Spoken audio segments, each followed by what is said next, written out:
Marami nang nagtatanong tungkol sa registration para sa EPS topic exam. At napansin ko lang kasi dati nung mga nakaraang taon nagkakaroon ng announcement para sa registration para sa EPS topic exam, kalimitan ay January. Pero nakalipas na yung January, wala pa rin silang announcement na magkakaroon ng registration ng February. Tansya ko dito, siguro hindi naman lalagpas itong first quarter ng taon na to, no? Ay magkakaroon na ng registration. Malamang March or April, kasi February na ngayon, wala pa silang announcement tungkol sa registration eh. Nagbabago talaga. Tapos doon sa mga nagtatanong tungkol sa size ng picture na ipapasa sa registration, mas maganda hintayin na lang natin yung announcement ng DMW or HRD Korea kung ano ba talaga yung size ng picture na kailangang ipasa sa registration. Kasi nagbabago na talaga eh. Marami nang nagbago. Kung dati once a year lang ang exam para sa manufacturing, nitong nakaraang taon ay naging 3 na, saka pakunti-kunti na, kaya nagbabago talaga. Hindi din tayo sigurado kung ilan yung papapasukin nila sa registration. Nung nakaraang taon pakunti-kunti, pa 2,000, 3,000, pero sana tingin ko baka naman maraming papasukin sa registration, kasi mahirap kasi yung pakunti-kunti dahil ang dami talagang hindi nakakapasok. Mas maganda kasi yung maraming papasukin dahil para naman magkaroon yung iba, para maraming magkaroon ng experience or tsansa na makapasa sa EPS topic exam. Ang hirap kasi dun sa pakunti-kunti, kalimitan dun sa mga ready na, dun sa mga marami nang alam, matagal nang nag-aaral ng Korean language, sila pa yung hindi nakakapasok. Samantalang yung iba, sinubukan lang mag-register, sila pa yung nakapasok. Parang hindi patas, di ba?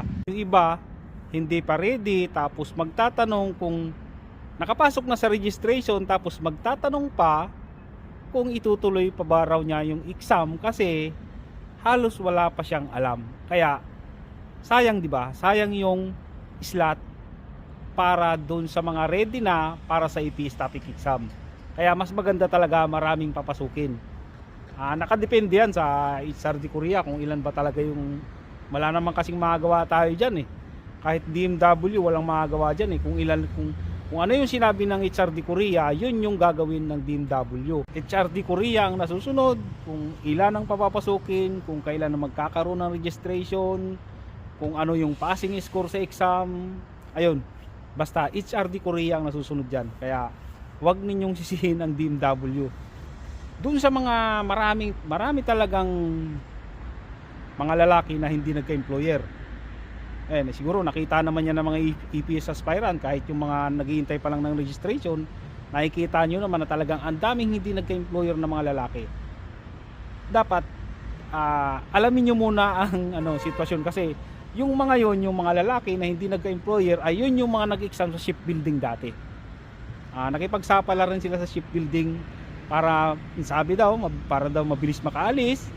Ang hindi nila alam at hindi malinaw sa Pilipinas ay yung pagkuha ng shipbuilding na tao. Hindi sila kumukuha sa Pilipinas ng marami. Sa ibang bansa sila kumukuha. Ang South Korea ay sa ibang bansa sila kumukuha ng mga worker na inilalagay sa shipbuilding. Katulad ng Nepal, ano pa bang bansa yun? Parang Kyrgyzstan.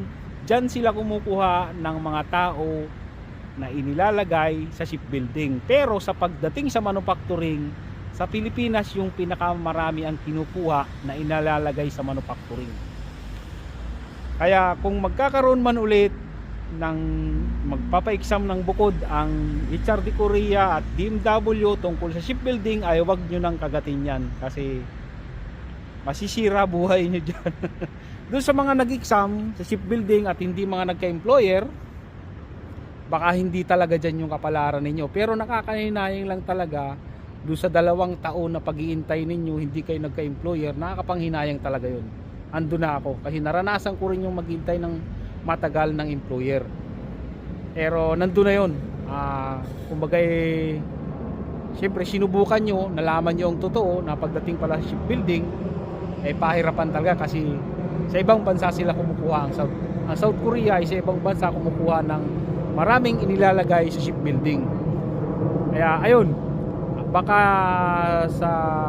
kasi yung iba kasi tinatamad na pero kung ako, para sa akin, total na naumpisahan ko na, para sa akin mag-i-exam pa rin ako sa manufacturing. Pag nagkaroon ng registration, mag-i-register pa rin ako. Ganun na lang gawin ninyo. Baka ang para sa inyo talaga ay sa manufacturing. Ganun lang talaga buhay. Pero kung may naghihintay naman, pero nakakapanghinayang kasi yung 2 taon Isip mo sa 2 taon na paghihintay mo, kung mag-a-apply ka sa ibang bansa, baka nakaalis ka na rin Marami rin kasing hiring mga yun sa bandang Europe, mga Italy, Germany, tapos Poland, nandiyan na yung Czech Republic. Marami akong kakilala na nakapunta ng Czech Republic, sa Canada. Pero kung talagang gusto mo yung South Korea, ayun, doon sa mga shipbuilding na hindi nagka-employer, pwede pa kayong mag-try sa manufacturing pag nagkaroon ng registration. Ang tansya ko dito siguro, alanganin kasi baka mga March or April mangyayari yung registration para sa APS topic exam. Baka mga kabayan, baka lang. Dati kasi pagpasok ng January, automatic yan, meron na agad announcement ang DMW tungkol sa registration Pero ngayon wala pa February na.